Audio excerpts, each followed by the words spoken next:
কংসাবতী নদীর বাঁকে হাঁটছি আমি কলসি কাঁখে, ডাইকছে ধুরে বউ কথা কও পাতার ফাঁকে ফাঁকে। বগ উড়ে যায় ডুংরি ডাঙায়, লীল কুয়াশা মাখে।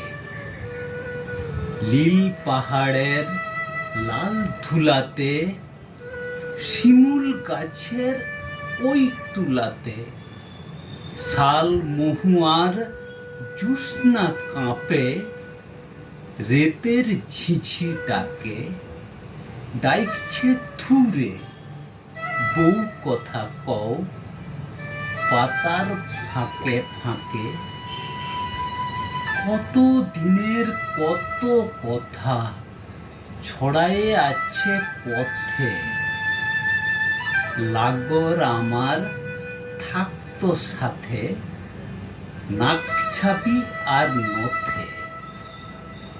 বাঁশের বাঁশি বাজায়ে ধুরে, লাইছ লাগাত ঝুমুর সুরে। কংসাবতী বৈধ ধীরে, লীল পাহাড়ি রাখে। ডাইকছে ধুরে বউ কথা কও পাতার ফাঁকে ফাঁকে। নমস্কার। কবিতাটি লিখেছেন শ্রদ্ধেয় তারাশঙ্কর চক্রবর্তী মহাশয়। কবিতাটির নাম কংসাবতী নদীর বাঁকে।